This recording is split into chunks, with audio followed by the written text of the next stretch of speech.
Donc, ce premier module qu'on va démarrer, on va essayer un peu de mieux se comprendre ce que c'est que les déchets.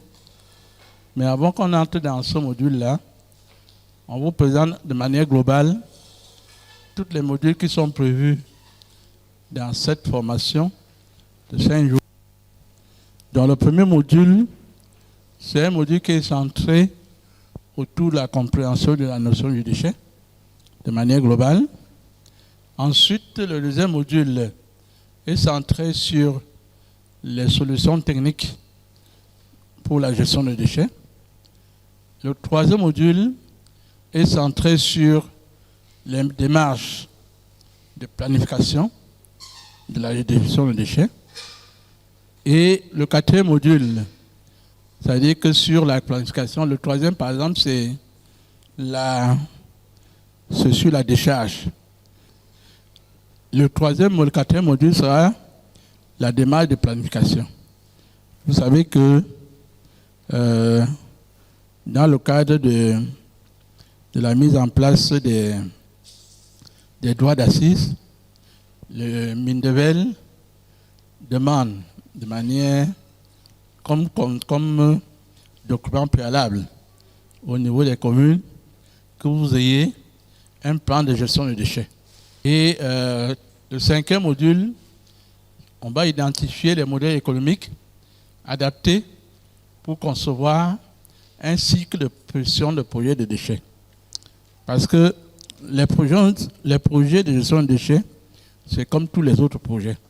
Sauf que il y a des particularités dont il faut tenir compte quand vous voulez monter un projet de gestion de déchets sur votre territoire. Après, nous avons le mécanisme de financement de gestion de déchets au niveau local. Donc, on va parcourir un peu tous les guichets, que ce soit au niveau de l'État, que ce soit au niveau du FECOM, pour que vous puissiez savoir exactement quels sont les guichets que vous avez à disposition, par exemple, pour financer vos projets. Et enfin, nous avons regardé l'environnement favorable en matière de gestion de déchets.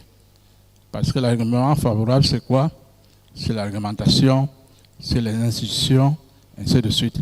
Et vous savez que, quel que soit le type de projet que vous avez à faire, la première chose que vos interlocuteurs vont regarder, c'est l'environnement favorable. Est-ce que la réglementation, est-ce que vous, en tant qu'acteur, est-ce que vous avez la force et la capacité pour pouvoir porter à même ces déchets-là, ces projets?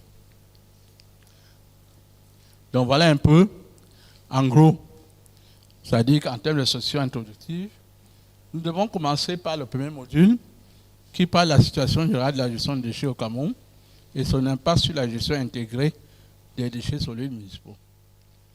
Alors, les objectifs, vous avez les objectifs qui sont partagés au tableau. Je ne veux pas beaucoup insister dessus.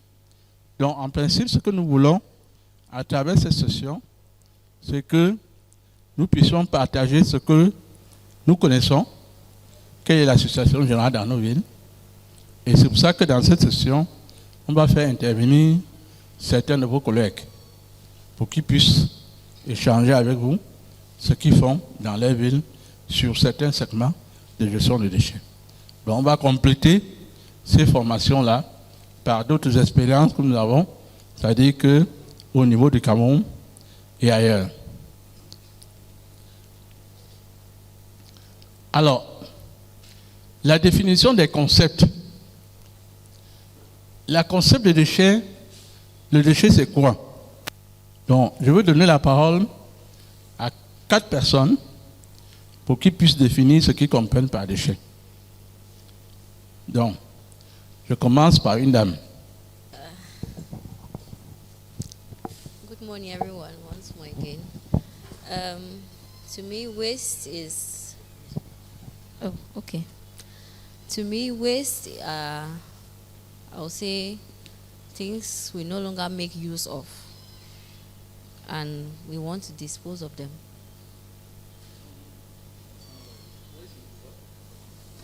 Things we no longer use. Okay, I said waste are, to me, are things we no longer use and we want to dispose of them.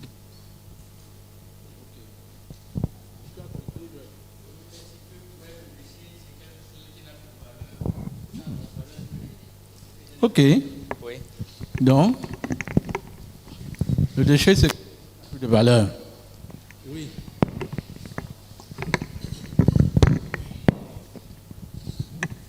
To me, waste is something that is economical and environmentally unfriendly to human beings and which needs to be thrown away.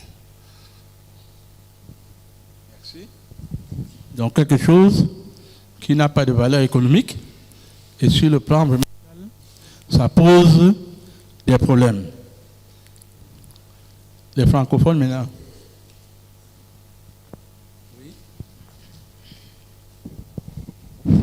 Pour moi, le déchet, c'est un objet qui, après utilisation, est destiné à l'abandon par le détenteur. Qui est destiné à l'abandon, c'est ça? Par le détenteur. Une quatrième définition. Je considère comme déchet toute chose que quiconque considère comme inutilisable. Ok. Toute chose qui est considérée comme inutilisable. Est-ce qu'il y a quelqu'un qui a une définition qui sort des 4 premières définitions que nous avons? Oui. Je voulais juste ajouter que ça peut être inutilisable pour soi, mais pour une autre personne, elle est utile. So for me, waste is what is not useful to me but can be useful to another person. Quelque chose qui n'est pas utilisable pour moi, mais peut être utile pour d'autres personnes. C'est ça? Ok. Madame, vous avez une dernière définition? Allez-y. Le déchet, c'est un objet abandonné, rejeté. Et en d'autres termes, on peut aussi dire que le déchet, c'est l'ingratitude de l'homme. Après avoir utilisé, on jette à la poubelle. Donc c'est quelque chose qu'on abandonne et qu'on jette. Donc pour les hommes, c'est pas évident. Bon, ok. Donc on a résumé. Le déchet, c'est...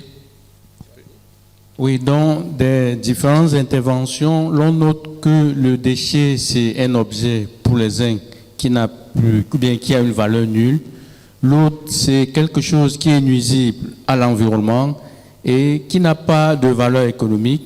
Et pour une autre personne encore, c'est un objet qui est destiné à l'abandon après l'utilisation. Et pour la dernière personne, c'est quelque chose d'inutilisable, mais selon le propriétaire. Ça, c'est une nuance qui est ressortie. C'est-à-dire quelque chose qui n'est pas utilisé pour le propriétaire, mais qui peut être utilisé par une autre personne. Et peut-être continuer en termes de commentaires, vous allez vous rendre compte, la définition du déchet va être très importante dans la gestion. Lorsque vous avez raté la définition, vous allez mettre en place un mode de gestion, mais qui va peut-être créer des problèmes. Et vous voyez que dans tout ce qu'on a donné comme définition là, on pourrait se poser la question, si vous avez votre paire de chaussures là, c'est-à-dire qui n'a plus de valeur chez vous, et je vous pose la question, si vous la gardez dans votre chambre, est-ce que c'est un déchet? Si nous gardons la paire de chaussures dans la chambre, ce n'est pas encore un déchet, parce qu'on ne l'a pas encore mis de côté. Donc le déchet, c'est ce qui est mis de côté après une activité, après usage. Oui, je continue encore avec son mis de côté. Mis de côté, c'est où?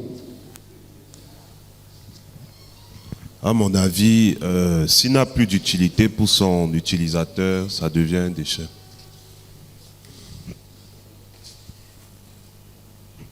Merci. Je voudrais apporter juste une petite précision. Ça devient un déchet lorsque sa présence porte ou alors porte atteinte à notre... Lorsque ça devient une nuisance, je veux dire. Là, ça devient un déchet. Merci. Okay.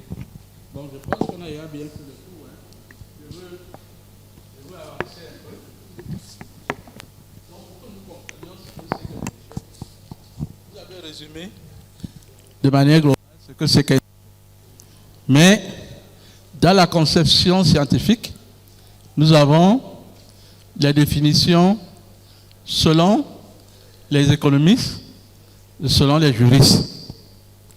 Effectivement, selon l'économie, le déchet est une matière ou un objet dont la valeur économique est nulle ou négative. Ça, par contre, ce n'est pas sorti dans vos définitions. La valeur économique nulle ou négative pour le détenteur à un moment et dans un lieu donné. Ce qui est important de signaler. C'est-à-dire que la valeur économique peut être nulle à un moment et en un lieu donné, ce qui suppose que vous pouvez avoir un objet qui a valeur économique nulle ou négative aujourd'hui, et demain ce n'est plus le cas. D'accord? Demain cet objet n'a plus la valeur économique nulle ou négative. Je vais vous prendre des exemples que moi j'ai vécu dans mon expérience. Quand j'étais étudiant, je travaillais sur le compostage des ordures ménagères dans mon mémoire de fin d'études d'ingénieur. Et à l'époque, je suis allé voir les brasseries du Cameroun pour demander qu'ils me donnent les drèches des brasseries pour que je voie, puisse analyser si on peut composter les drèches avec les ordures ménagères afin d'améliorer la qualité du compost. J'ai fait une demande à travers le directeur de l'école polytechnique de l'époque aux brasseries. 2 jours après, les brasseries m'ont livré 3 camions de drèches à l'école. Je n'ai rien payé, rien du tout. C'est eux qui sont venus livrer. 2 années plus tard, j'étais déjà ingénieur. Là, c'était en 1994, après la dévaluation du franc CFA. Je voulais répéter les mêmes expériences sur un autre projet que nous avons à Yaoundé.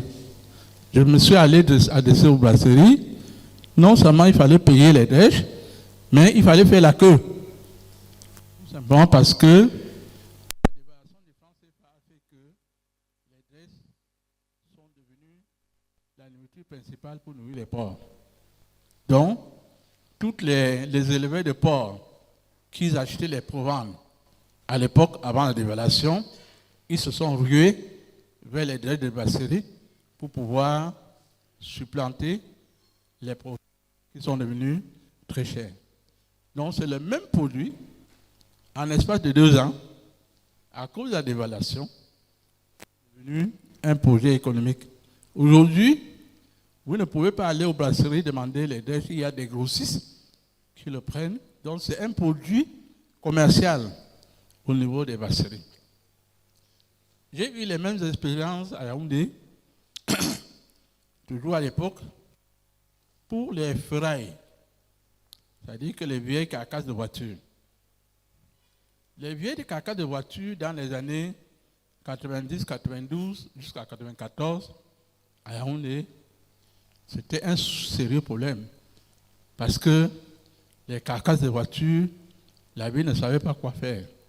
On avait ouvert même une décharge vers Colfolo pour pouvoir aller verser ces carcasses-là. Voilà. Donc, quelques années plus tard, quand les métaux ont pris de la valeur et que les Camerounais ont commencé à s'intéresser sur la valorisation des métaux pour faire les fers à béton et consorts, si vous abandonnez votre voiture derrière, si votre voiture fait un accident sur cette rue et que vous ne dégagez pas, vous ne trouverez pas les carcasses le lendemain. C'est-à-dire que les gens vont venir tout démonter dans la nuit.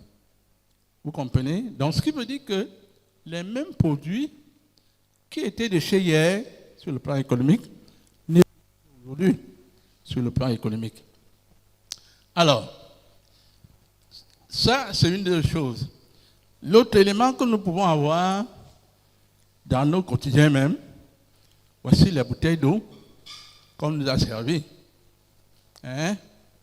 Ces bouteilles d'eau, une fois qu'on l'a consommée, vous avez 2 attitudes. La première attitude, Quelqu'un peut se dire, cette bouteille d'eau est intéressante pour moi. Comme ça, il met dans son sac pour aller prolonger l'utilisation.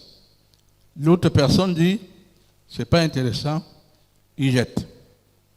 C'est la même bouteille d'eau qui a les mêmes caractéristiques, qui, pour un, c'est un déchet, et pour l'autre, ce n'est pas un déchet. Donc ça, c'est le déchet, la définition du déchet sur le plan économique. Donc, la notion du lieu est aussi importante quand on définit le déchet sur le plan économique. Parce que un déchet peut avoir une valeur économique à Douala, mais pas à Yaoundé. D'accord? C'est-à-dire que si, par exemple, à Douala, nous avons des sociétés qui viennent racheter ces bouteilles, effectivement, même si on le met dans la poubelle, les enfants vont venir ramasser pour aller vendre à ces sociétés-là.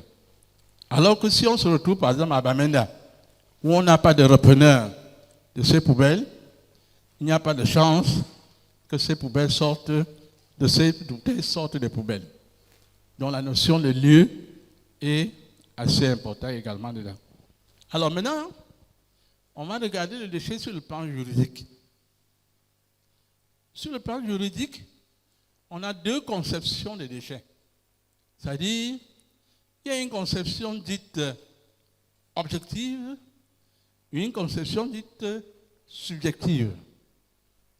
Alors, pour la conception subjective, un bien, même avec une valeur économique nulle ou bien négative, n'est déchet que si le détenteur a pris la volonté et l'accord de s'en débarrasser. Ça veut dire quoi?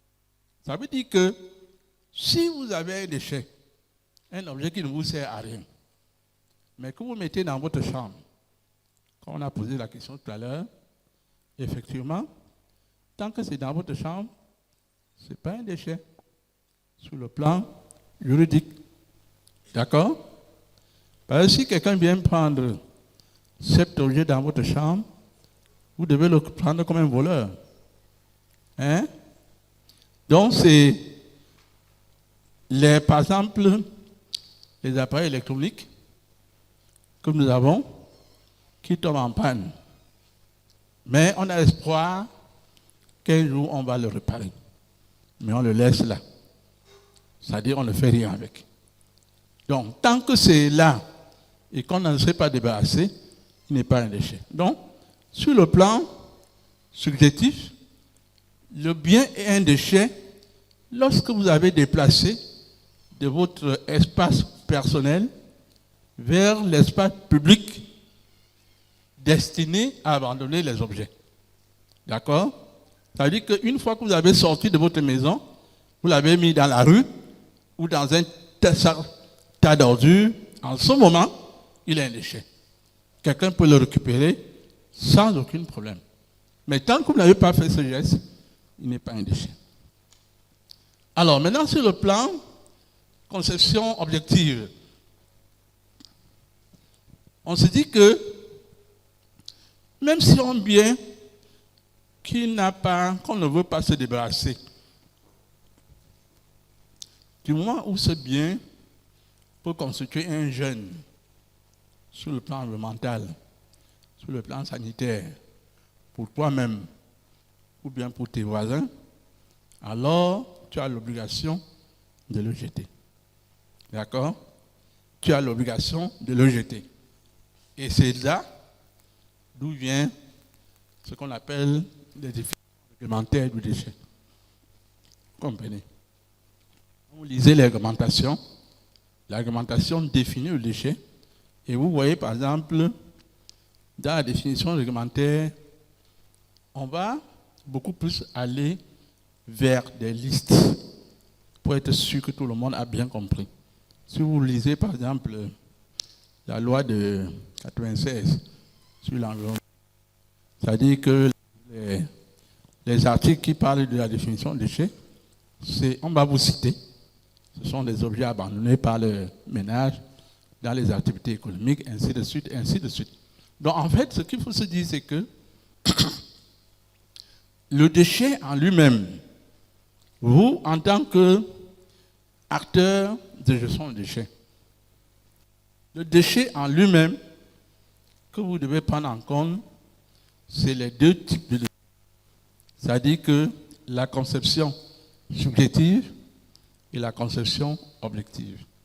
Donc la conception objective, c'est que si un bien doit créer des problèmes dans l'environnement, sur la santé et tout, alors la personne est obligée de s'en débarrasser comme déchet. D'accord? C'est comme ça que vous avez, par exemple, les porcheries que les gens ouvrent dans les villes. Donc, il y a les caca de porc qui sortent de là, mais c'est un déchet. D'accord? Déchet. Donc, si quelqu'un doit, par exemple, ouvrir une porcherie en ville, il faut qu'il mette tous les mécanismes pour pouvoir gérer ces déchets en respectant, c'est-à-dire que la loi environnementale en la matière. Donc, maintenant, pour les déchets, la conception économique du déchet. Il y a ce que vous dites, ce qu'on développe aujourd'hui dans l'économie circulaire. L'économie circulaire, ça se parle un peu de cela. C'est-à-dire qu'en principe, l'économie circulaire, c'est une démarche conceptuelle qu'on a mise en place pour pouvoir encourager, d'accord? Pour pouvoir encourager, c'est-à-dire que le déchet à être, on va dire, réutilisable sur le plan économique. C'est-à-dire qu'à ce qu'on prolonge la valeur économique d'un déchet. D'accord? C'est-à-dire que si la valeur économique d'un déchet est prolongée, ça veut dire que c'est ce déchet qui est prolongé dans son cycle de vie. Mais il faut toujours comprendre que l'économie circulaire n'annule pas le déchet. C'est ça que vous devez comprendre. D'accord? Ce n'est pas parce qu'on fait le recyclage d'un déchet que le déchet a disparu. Le recyclage des déchets veut dire qu'on a prolongé la durée de vie de ce déchet-là en l'utilisant pour refabriquer un autre objet. D'accord? Donc cet objet qui va rester pendant un temps, il va aussi finir comme déchet. Donc, l'économie circulaire, c'est bien, mais l'économie circulaire ne veut pas dire qu'on ne gère plus le déchet. D'accord? L'économie circulaire veut dire qu'on va gérer le déchet en tirant le meilleur profit économique de ce déchet-là. Mais à la fin, nous avons toujours les déchets à gérer.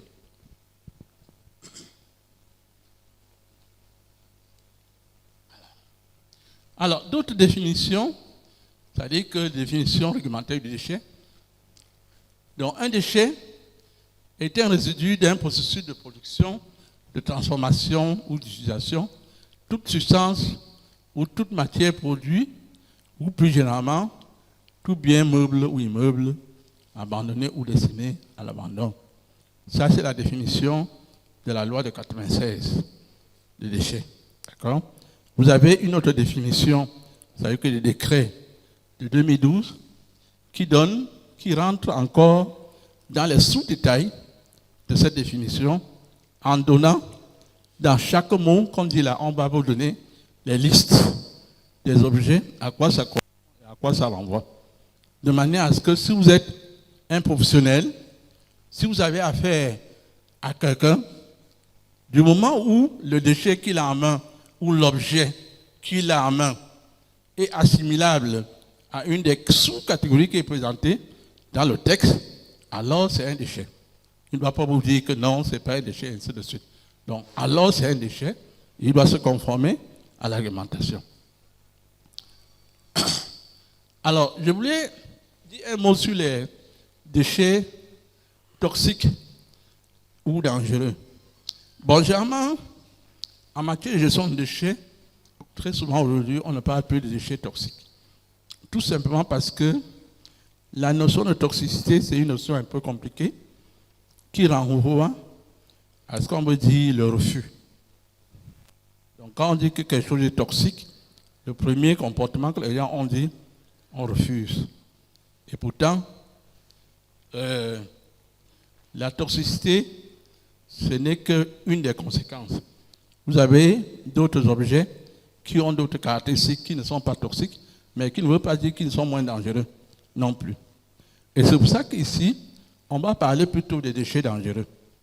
Mais le Cameroun a fait une loi en 1989 qui parlait des déchets toxiques, mais beaucoup plus en termes de sanctions. C'est-à-dire que pour ce type de déchets-là. Donc ça veut dire que ces déchets qui ont un caractère très dangereux ou toxique, si vous le manipulez sans respecter les conditions, ça peut vous conduire à, c'est-à-dire à la mort, puisque une des sanctions ultimes dedans, c'est-à-dire qu'on vous condamne à mort. D'accord? C'est-à-dire que si les déchets que vous produisez, que vous n'avez pas respecté le cycle, est jugé toxique et dangereux, alors vous pouvez aller à la mort avec ça. Bon, très souvent quand je prends cette définition, surtout avec les étudiants, je vais dire, soyez très prudents quand vous êtes par exemple des responsables environnementaux dans les boîtes. Au niveau des collectivités locales, ça ne se voit pas beaucoup. Parce que, effectivement, comme ce sont les déchets des ménages et des marchés que vous gérez très souvent, il peut y avoir un peu, mais ce n'est pas ça là le gros problème. Mais par contre, dans les entreprises, effectivement, on peut avoir des déchets de cette nature qui sont en gros volume. Alors je dis souvent à ces gars que faites attention parce que la loi dit que vous avez une responsabilité institutionnelle. C'est-à-dire que l'entreprise qui a produit ce déchet, lui, sa sanction ultime peut être la fermeture. D'accord? C'est-à-dire que la sanction ultime qu'on peut prendre à cette entreprise-là, c'est que tu fermes ta boîte. Mais par contre, toi qui es l'agent technique qui était censé maîtriser et que tu ne l'as pas fait, effectivement, on peut te condamner à mort. D'accord? On peut te condamner à mort parce que celui qui veut faire la prison, c'est toi. S'il faut faire la prison, c'est toi qui feras la prison, ce n'est pas ton entreprise. C'est-à-dire on peut fermer ton entreprise. Bon, le gars peut aller créer d'autres entreprises ailleurs. Mais toi, si on te met en prison pendant 10 ans, tu perds ta liberté, tu perds beaucoup d'autres choses. Donc ce que je dis, c'est pour ça que je conseille très souvent aux gens qui travaillent dans ce domaine-là, que quand vous voulez travailler, vous êtes responsable environnemental dans une boîte, parce que généralement, les responsables environnementaux dans les boîtes, ce sont des personnes qui ne sont pas très aimées. Parce que les autres collègues disent, vous voulez toujours les ramener en bas. Parce que tous les problèmes environnementaux, pour les gérer, c'est du financement interne. D'accord? Ça ne les rapporte pas de l'argent. Donc, généralement, pour se sauver, dans ce cas-là, il faut pouvoir avoir la trace dans ce que vous faites. C'est-à-dire qu'il y a un problème, n'allez pas parler seulement verbalement, faites une petite note pour informer la hiérarchie que cette situation est comme ça et comme ça. Voilà. Si effectivement il y a un contrôle quelque part, vos notes vont vous sauver. Mais si vous dites seulement que non, j'avais dit, on va dire que mais ce sont les preuves que vous avez dit.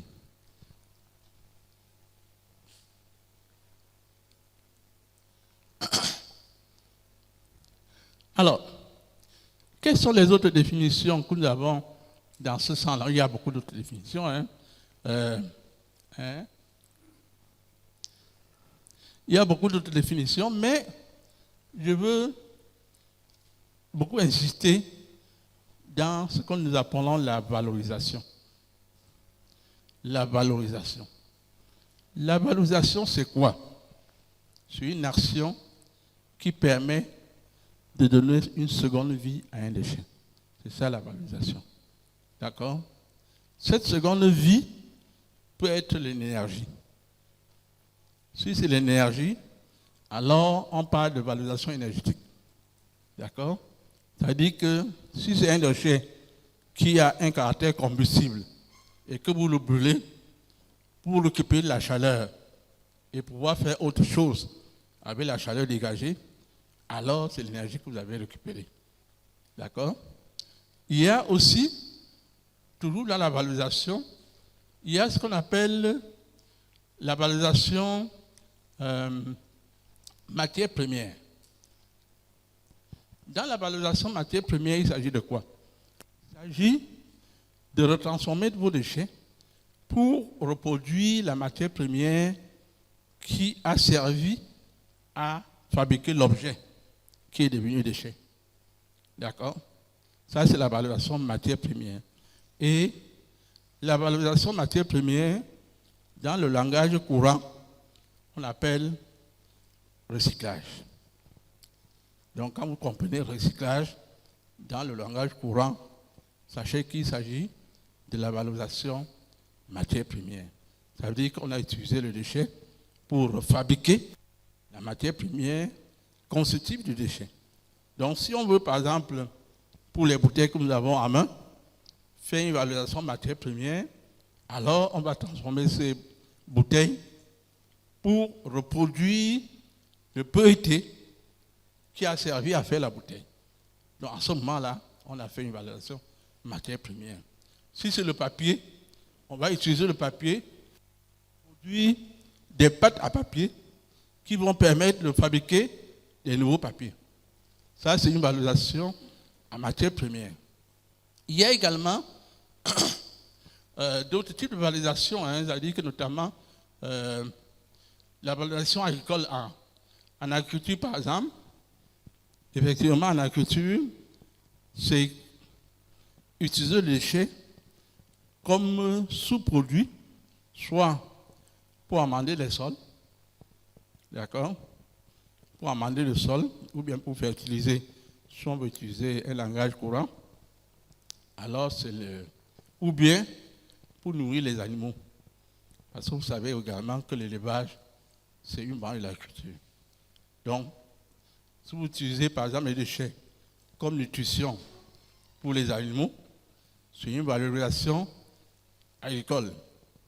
Si vous utilisez les déchets pour fabriquer des composts, des amendements ou autres matières qui vont servir à la fertilisation d'un sol, alors on parle de la valorisation en agriculture.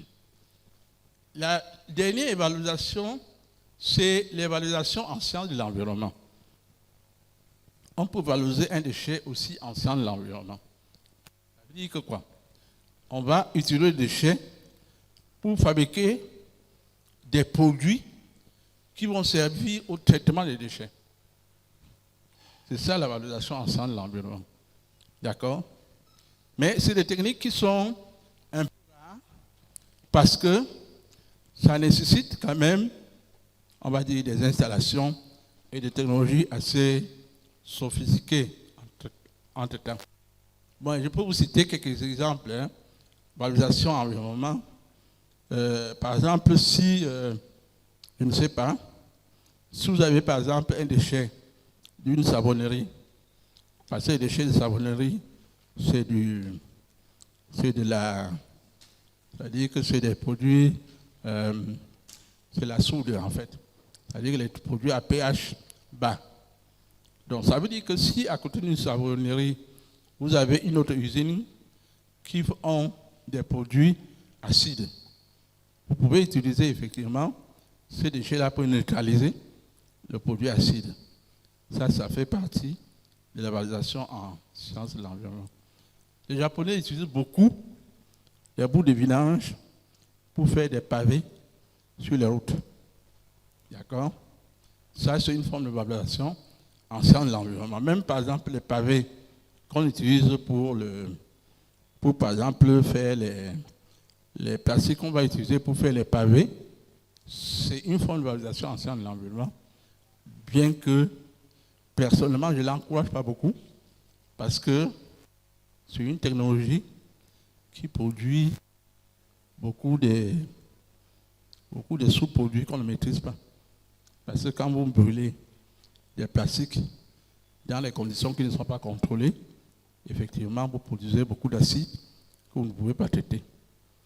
Mais les gens qui vont vous fabriquer des pavés avec du plastique et du sable, c'est une forme de valorisation ensemble de l'environnement.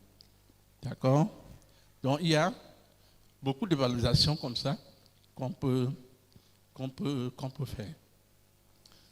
Alors, peut-être que avant de commencer, on essaie pour nos amis venus de Limbe just to summarize what had been said. In all what has been said, we can just mention that waste, we have 3 main criteria that you can use to define waste. Those criteria are economical criteria, legal, and environmental.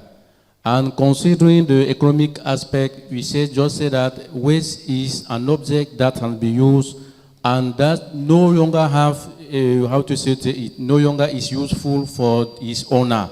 That is the main criteria considering the economic aspect.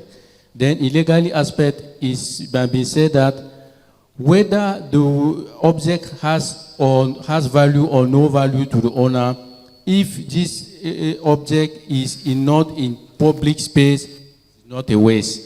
Meaning that if you have an object used but which remain in private area, you cannot consider it as waste. And in environmental criteria, you just mentioned that whether you use an object and keep it in private or in public area, if this can bring damage to environment, that can be considered as waste. Those are 3 main criteria that you have to mention considering the definition of waste. Now, just to take another example for those, even for those who are anglophones. Donc, comme je disais par exemple que sur les définitions que le prof venait de présenter, vous allez vous rendre compte que quand vous n'intégrez pas cela, ça va créer des conflits. Et je prends un exemple, malheureusement, celui qui représentait Tiang n'est pas là. Lorsque nous avons accompagné la mise en œuvre de la précollecte dans la ville de Tiang, on a des mini-cités, c'est-à-dire les chambres d'étudiants. Nous sommes allés sensibiliser les étudiants pour dire, OK, on vient prendre vos déchets, vous allez donner 100 francs par mois. Les étudiants étaient d'accord. On a donc recruté des jeunes. Mais quand les jeunes allaient dans les mini-cités, vous savez, dans les mini-cités, les étudiants rentrent du campus, laissent les chaussures dehors, ils laissent beaucoup de chaussures. Le gars qui venait prendre donc les déchets, quand il arrive, il trouve une paire de chaussures qui l'intéresse, il prend la chaussure, il met dans la poubelle, il transporte, il part avec. Vous voyez donc qu'on avait raté de comprendre que le déchet, où est l'espace, le lieu où on va déposer? Et du coup, les gars ont donc profité, ils avaient beaucoup de chaussures, en tout cas beaucoup d'autres objets qu'ils récupéraient donc dans les ménages parce qu'ils passent là, une dame vient d'éplucher peut-être des pommes de terre avec un très bon couteau. Le temps qu'elle n'a pas encore gardé son couteau, il prend le couteau, il met donc dans la poubelle, porte la poubelle et part avec. Après, on a eu tellement de plaintes qui sont remontées. Oh, les bandits que vous avez recrutés pour envoyer là, on ne les veut plus. Vous voyez, juste avec la définition du déchet, ça c'est très important. Parce que lorsqu'on a raté, on peut créer donc des conflits. Or, le but, c'est-à-dire le but initial était bien pensé. On voulait, c'est-à-dire faciliter, permettre que les gens puissent participer à l'enlèvement de leurs déchets. Donc, pour continuer avec les autres, so as we have identifying 3 main criteria to define waste, what has been said that now, when you say the legal framework in Cameroon, you will just see that the definition of waste, there are other aspects that are linked to the origin of waste. That's why you can talk about maybe waste that are coming from household. That's why in French they call déchets ménagers. So those are waste that have been producing by household. You have those waste that are coming from industry, for example, that he just explained that those types of waste have to be managed in a special way. It's not that because that you are coming from council that you just go and take now that you are managing those waste that are dangerous. So I hope that That's the brief summary of what I said. Prof, you can continue. Thank you very much. Donc j'espère que nos amis d'anglophones comprennent un peu mieux. Donc, alors maintenant sur le... On n'est pas entré dans toutes les définitions, hein, donc, parce que si on veut faire toutes les définitions liées aux déchets, ça nous passera presque une journée. Donc, on a pris les définitions essentielles. Maintenant, les typologies de déchets. C'est-à-dire que les déchets sont catégorisés ici aussi en fonction de qui est responsable. C'est-à-dire que de leur prise en charge de manière globale. Alors, sur les déchets ménagers de manière globale, normalement, le responsable, c'est la collectivité, c'est la commune, donc qui est responsable des déchets ménagers. Et dans les déchets ménagers, vous avez des sous-détails qui sont les déchets ménagers elles-mêmes, c'est-à-dire que les déchets produits par les ménages dans les activités domestiques courantes. C'est-à-dire que c'est les balayages, c'est les déchets qui sortent des cuisines, un peu de nettoyage quand ça arrive de temps en temps. Vous avez les ordures ménagères. Donc les ordures ménagères, en fait, ce sont les déchets issus des activités domestiques des ménages qui sont pris en compte par la collectivité. En fait, on le dit ici, ce n'est pas le seul qui est pris en compte par la collectivité, mais si vous lisez par exemple le décret de 2012 sur la question des déchets, donc c'est les ordures ménagères qui apparaissent dedans. Ce n'est pas les déchets ménagers. Mais c'est une erreur. Normalement, ça devait être les déchets ménagers. Tout simplement parce que dans notre environnement, nous n'avons pas mis en place les dispositifs différents pour aider les ménages à gérer les déchets qui ne sont pas les ordures ménagères. D'accord? Mais si on peut y arriver, c'est tant mieux. Vous avez également ce qu'on appelle les encombrants des ménages. Les encombrants des ménages, ce sont les déchets qui sont produits de manière occasionnelle par des ménages.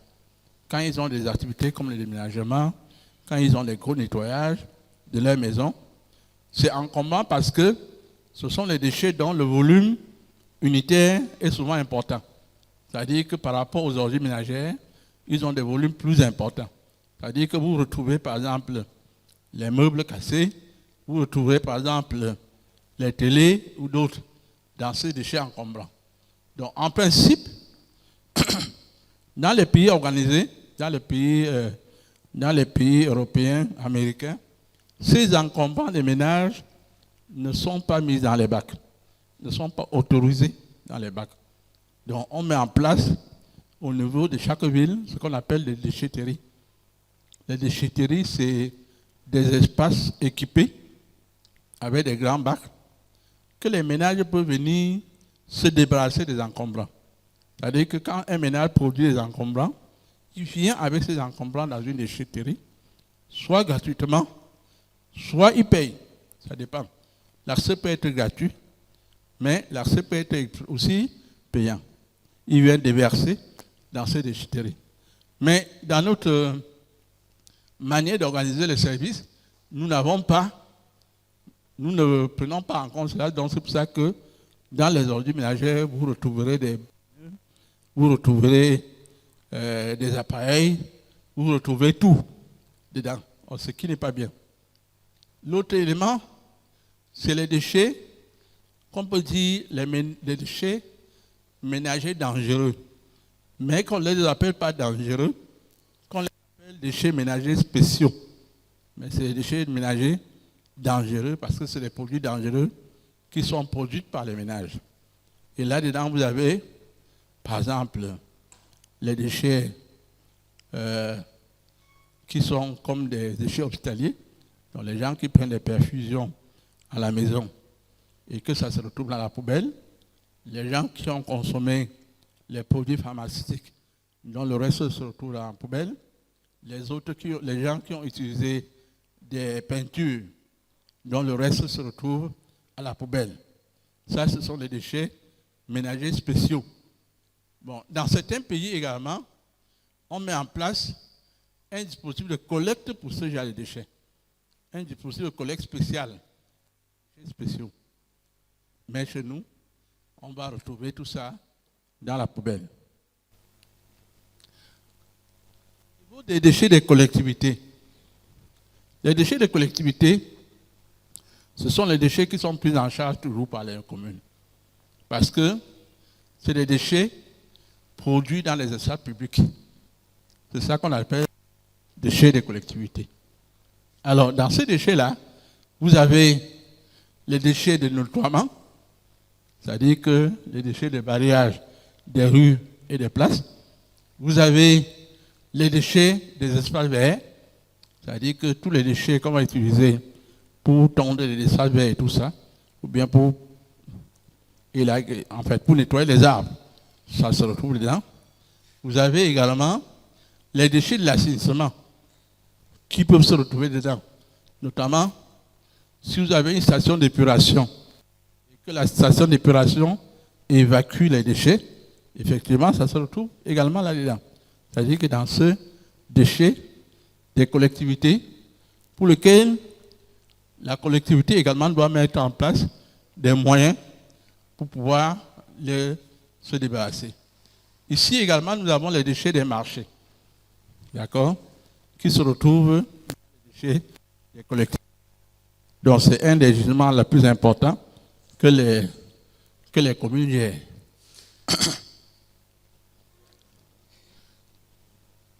Et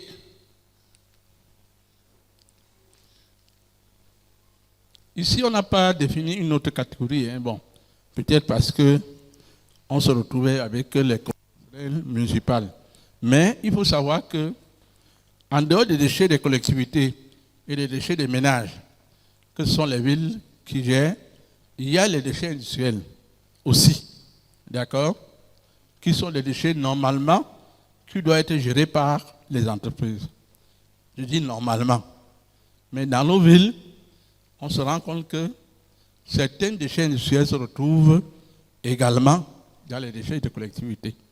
C'est-à-dire que les boulangeries, ainsi de suite, quand ils produisent les déchets, quand il y a du bac ou bien des tas d'ordures à côté, ils vont venir les déverser à l'intérieur. Donc, qui vient grossir la masse de déchets à utiliser par les communes. Normalement, ce qu'on appelle déchets industriels, ce sont les déchets produits par les industries qui sont gérés de manière séparée par les industries elles-mêmes. C'est chaque industrie, normalement, qui doit gérer ses déchets. Et dans les déchets industriels, vous avez deux sous-catégories. Il y a les déchets industriels dits banals. D'accord? Ça veut dire que ce sont les déchets industriels qui ne sont pas des déchets dangereux. Mais il y a les déchets industriels dits spéciaux, qui sont des déchets industriels dangereux, pour lesquels la gestion doit être assez réglementée. Donc, si vous êtes une commune, normalement, la loi, dans les entreprises de niveau 3, en ce qui concerne les niveaux de risque, les entreprises de niveau 3, normalement, c'est vous, les collectivités locales, qui vous chargez du contrôle de leurs déchets sur le territoire. Et les entreprises de niveau 3, généralement, sont les entreprises qui ne produisent pas des choses très dangereuses. Les entreprises, normalement, agroéconomiques comme les boulangeries, les bars, toutes ces entreprises-là, effectivement, sont les entreprises que c'est vous qui êtes en charge de corriger, de collecter les déchets. Souvent, je dis souvent aux communes qu'on se dit que on n'a pas l'argent pour gérer les déchets. Et pourtant, vous donnez l'argent gratuitement aux activités économiques qui sont sur vos territoires. Donc la loi dit que c'est eux qui doivent financer la gestion des déchets. Mais très peu de communes, je n'ai même pas vu au Cameroun, j'ai vu une commune, seulement la commune de Sa, qui a mis en place un dispositif, par exemple, pour amener les commerçants à lui payer pour la collecte des déchets. Je n'ai pas vu ça autre part. Et pourtant, c'est quelque chose que la commune peut mettre ça en place. Ça ne coûte rien. Ça ne coûte pas grand-chose pour mettre ce genre de dispositif en place. Vous ne pouvez pas avoir, par exemple, une entreprise, une boulangerie qui produit ses richesses, mais quand il a ses déchets, c'est la ville qui s'en occupe, ce n'est pas normal. Vous ne pouvez pas avoir une société, par exemple, qui vend de l'eau, qui produit sa richesse, mais quand il a des déchets, c'est la ville qui s'en occupe, ce n'est pas normal. Donc, Une des choses importantes que je pourrais vous dire, c'est que il faut mener des réflexions après cette formation pour chercher à voir comment vous allez maîtriser à l'échelle de votre ville toutes les entreprises, c'est-à-dire que de niveau 3 qui existent dans votre ville et pour lesquelles vous pouvez aller pour qu'ils vous aident dans le financement de la gestion de vos déchets. Alors, la notion de transfert de pollution. Le transfert de pollution, c'est une notion, on va dire, assez essentielle. Parce que quand on va parler souvent de valorisation des déchets,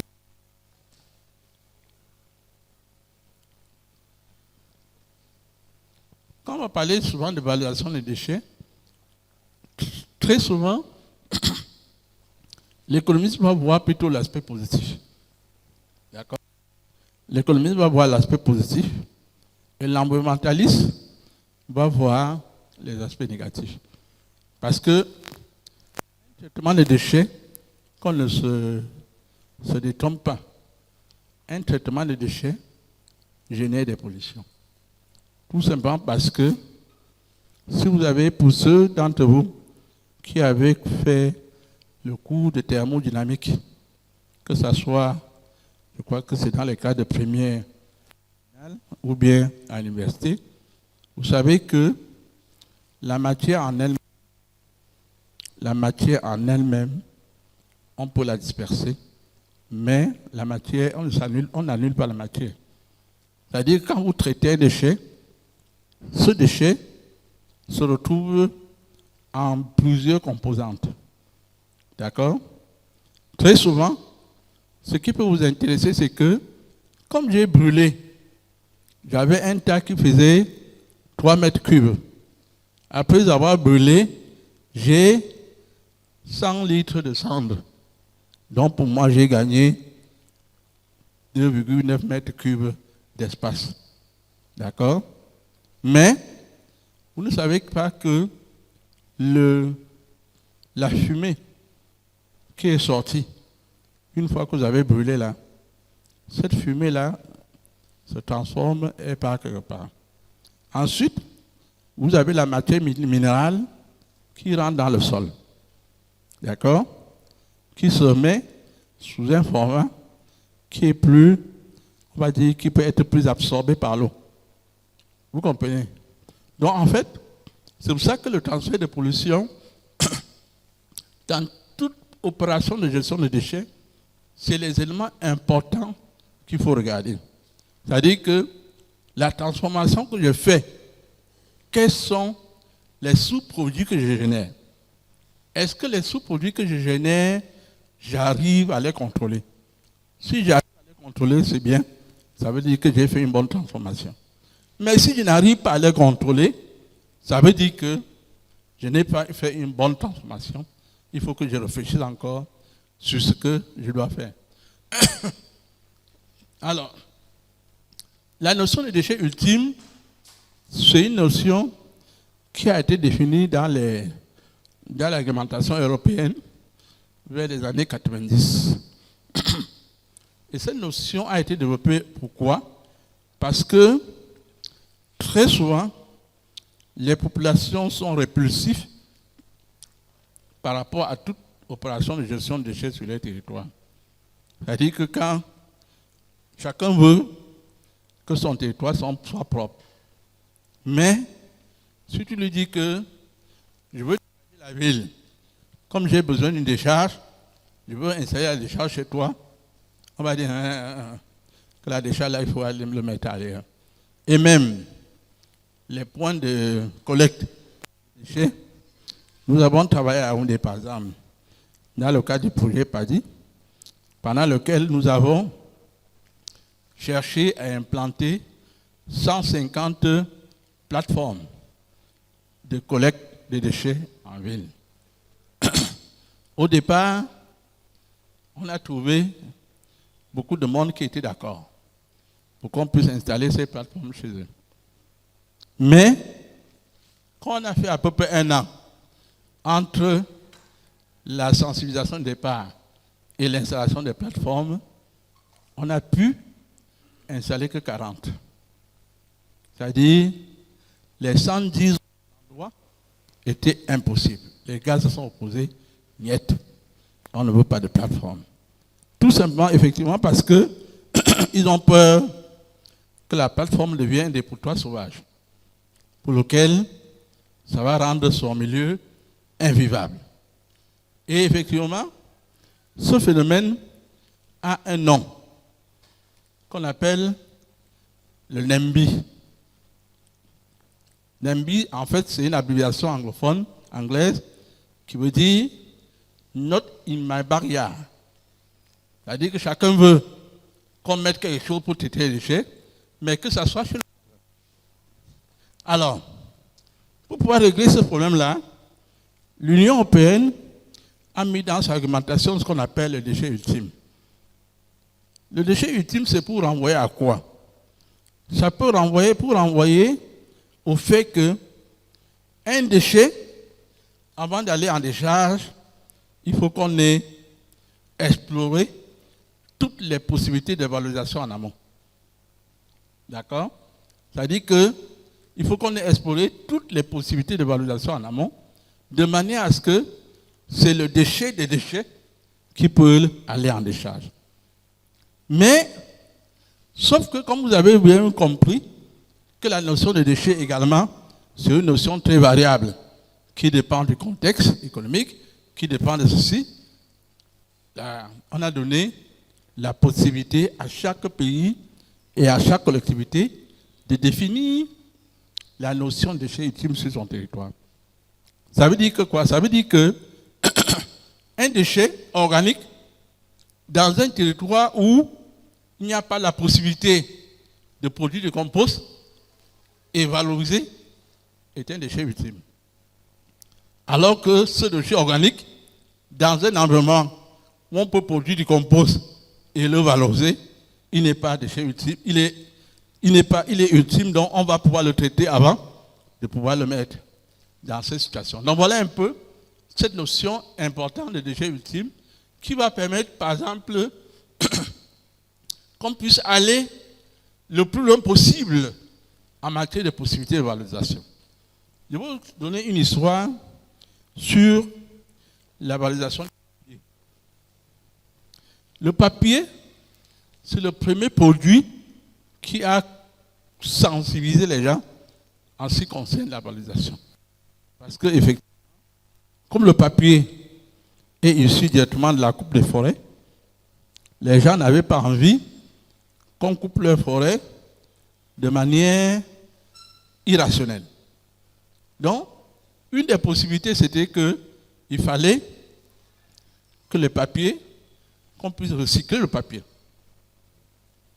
Et c'est pour ça que la première réglementation européenne pour recycler est sortie en 1957.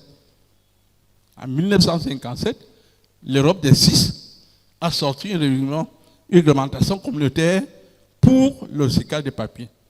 Donc, ce qui fait qu'aujourd'hui, le papier que nous manipulons, 90% du papier que nous manipulons, ce sont des papiers recyclés. D'accord? C'est-à-dire que ce que nous avons en main là, le 90% c'est le papier recyclé. Ça ne sort plus des forêts. Donc, en fait, tout ceci, c'est pour dire que quoi? C'est pour dire que la valorisation ou bien l'économie circulaire, c'est quelque chose qui doit aller de pair avec l'argumentation. D'accord?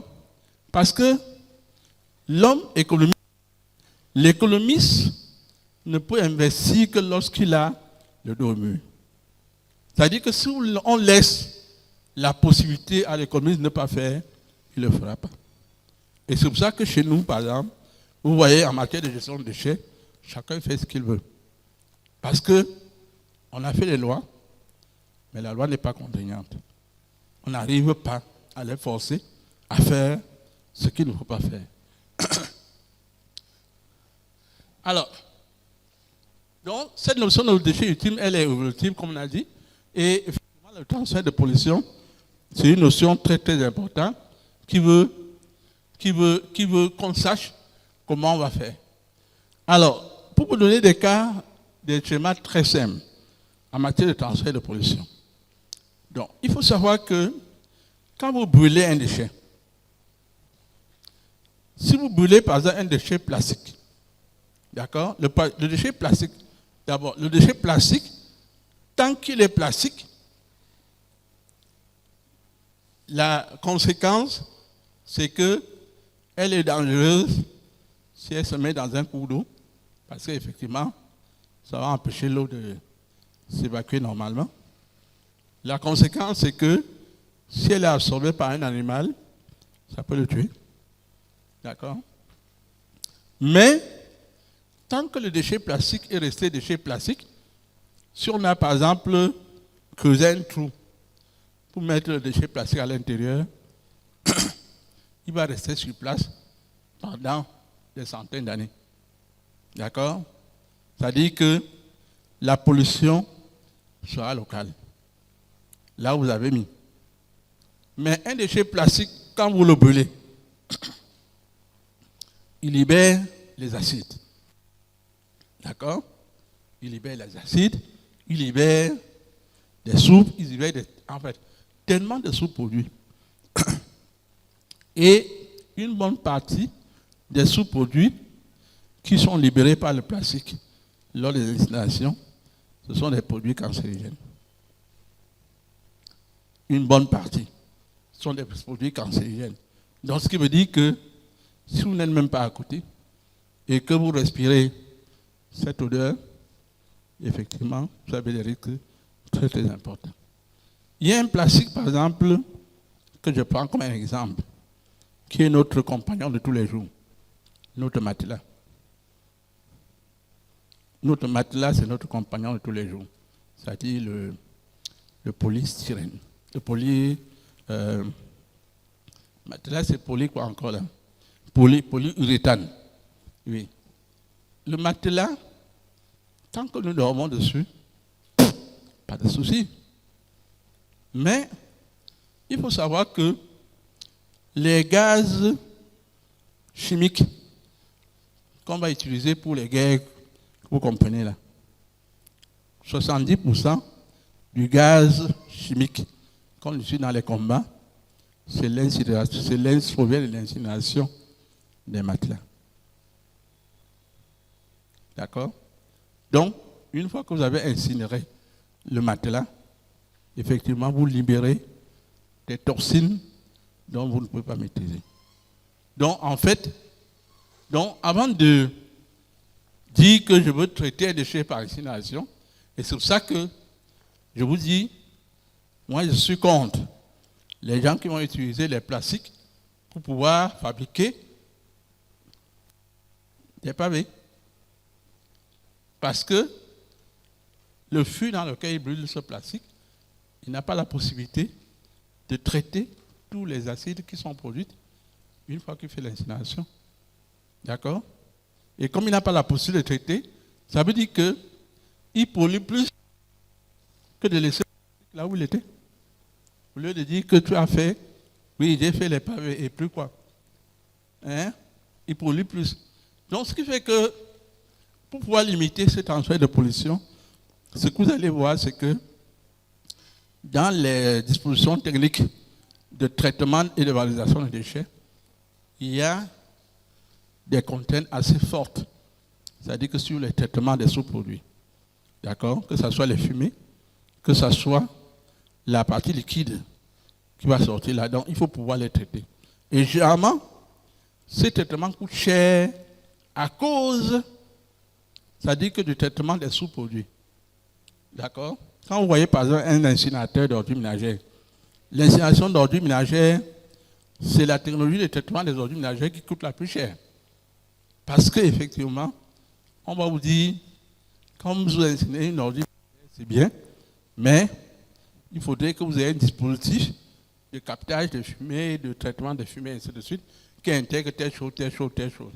Et ce sont ces dispositifs-là qui coûtent cher. D'accord? Donc, ne regardons pas seulement qu'on va gérer les déchets, mais il faut qu'on voie exactement ce que ça va nous produire.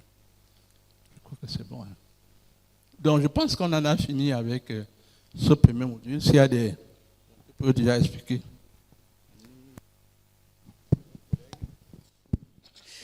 Okay. So after the definition of waste, in all what have been said, what's important is you notice is what they call the NIMBY syndrome. The NIMBY syndrome is what?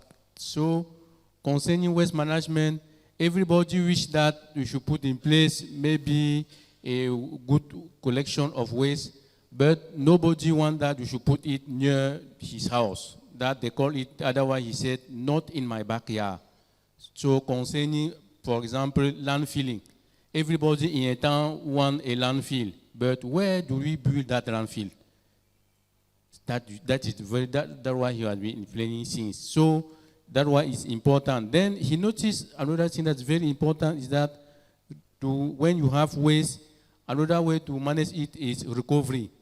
Then when you want to put in place that recovery process, you want to make sure the characteristics of that waste. Then he was talking about mattress, for instance. That is a plastic. When you burn it, what you produce as gas is most dangerous than not to burn it. So it will be better for some waste, for instance, of plastic, not to manage them, to leave them, that you are sure that your pollution is locally, instead of maybe burning and now you spread the pollution globally. Maybe that is just to summarize what had just been said. That is all for this session.